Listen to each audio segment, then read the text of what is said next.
ভোরের কাগজের official Facebook পেজে সবাইকে জানাই স্বাগতম। দেখানোর চেষ্টা করছিলাম রাতেরবেলা কিন্তু মোজাম্মেল হকের বাড়িতে চলে এসেছেন র্যাবের সদস্যরা, আপনাদেরকে যেমনটি দেখাচ্ছিলাম। সেই বাড়ির গেটে কিন্তু এই মুহূর্তে দাঁড়িয়ে আছেন। এই গেটের সামনে কিন্তু সমন্বয়কদের উপরে কিন্তু হামলা চালানো হয়েছিল। মূলত সেই বাড়ির সামনে কিন্তু আমরা হয়েছেন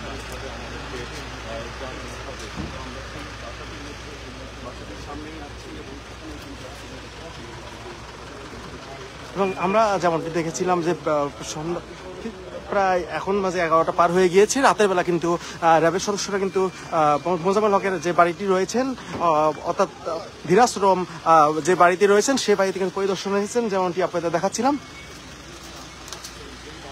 সরাসরি যুক্ত করেছি ভোরের কাগজের অফিসিয়াল ফেসবুক পেজে, দেখানোর চেষ্টা করছিলাম সবশেষ যে অবস্থার মধ্যে রয়েছেন মোজাম্মেল হকের যে বাড়িটি সেটি।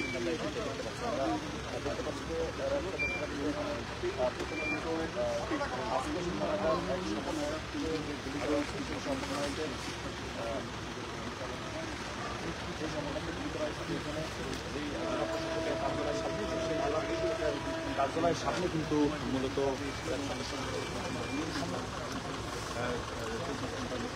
এই সেই বাড়ি যে বাড়িতে কিন্তু বসবাস করতেন মোজাম্মেল হক, এবং এই বাড়িতে গতকালকে রাতে সমন্বয়কদের উপরে যে হামলা সেটি কিন্তু ঘটনা ঘটেছে, এবং তারপর পরই কিন্তু আজকে আইন শৃঙ্খলা রক্ষাকারী বাহিনীর সদস্যরা তৎপর রয়েছেন। এবং এই এলাকায় আমরা কিন্তু যেমনটি দেখতে পাচ্ছিলাম যে এলাকায় কিন্তু কোনো কিন্তু পুরুষ মানুষ নেই, পুরুষ শূন্য কিন্তু এই এলাকা রয়েছেন। যেমনটি আপনাদেরকে দেখানোর চেষ্টা করছি যে রাতের বেলা সবশেষ কি অবস্থার মধ্যে রয়েছেন, এবং র্যাবের পক্ষ থেকে কিন্তু র্যাব অনেক যিনি সিনিয়র রয়েছেন তিনি কিন্তু পরিদর্শনে এসেছেন, যে তিনি পরিদর্শন করছেন।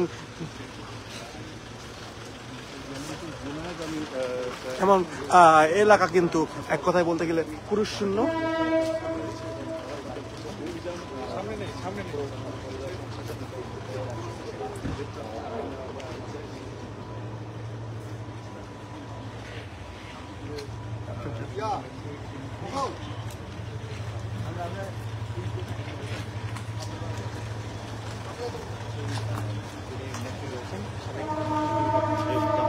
সেই মোজাম্মেলের বাড়িটি কিন্তু এখানে রয়েছে। আমরা সামনের দিকে যেমন দেখতে পাচ্ছি, এই যে সামনে মসজিদ রয়েছে, এই মসজিদে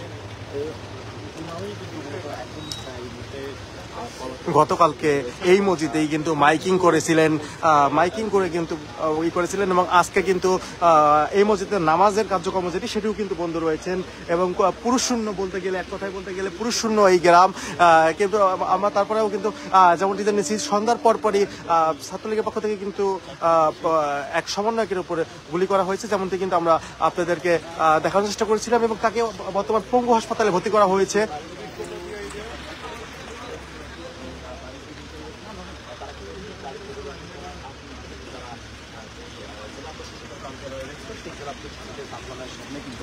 পরিদর্শন করছেন, পরিদর্শন কিন্তু তারা আবার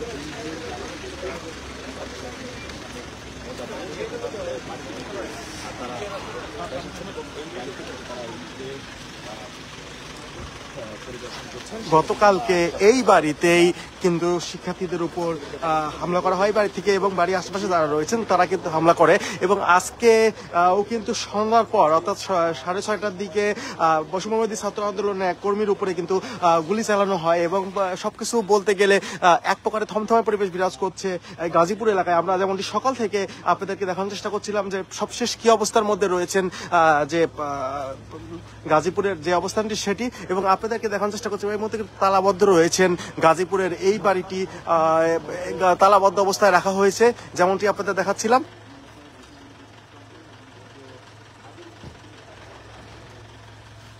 এবং কিছুক্ষণ আগে কিন্তু র্যাবনের পক্ষ থেকে র্যাবনের সিও রয়েছেন তিনি কিন্তু মোজাম্মেল হকের যে বাড়িটি রয়েছেন সেই বাড়িটি পরিদর্শনে এসেছেন, এবং তিনি এই বাড়িটি পরিদর্শন করছেন, এবং র্যাবকে অর্থাৎ নির্দেশনা দিয়ে যাচ্ছেন যে আসলে তারা কিভাবে কি করবেন, এবং তারা এই বাড়ি ঘটনাস্থলে যে বাড়িটি সেই বাড়িটি কিন্তু পরিদর্শন করতে এসেছেন। আমরা কিন্তু দেখেছি যে সন্ধ্যার পর থেকে এই এলাকায় যারা রয়েছেন সেটি কিন্তু পুরুষ শূন্য, একেবারে বলতে গেলে পুরুষ শূন্য গ্রাম। আপনাদেরকে দেখানোর চেষ্টা করছিলাম সবশেষ যে অবস্থার মধ্যে রয়েছে, অর্থাৎ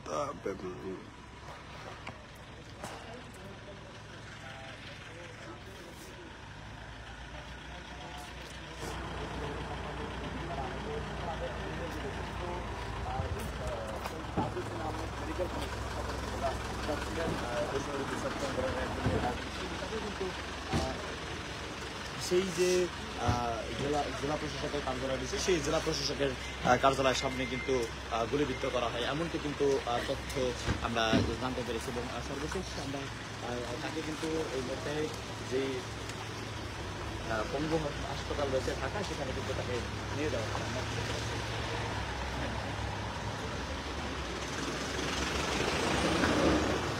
পরিদর্শন করে কিন্তু র্যাবের যারা সদস্য তারা কিন্তু চলে যাচ্ছেন, আপনাদেরকে যেমনটি দেখাচ্ছিলাম।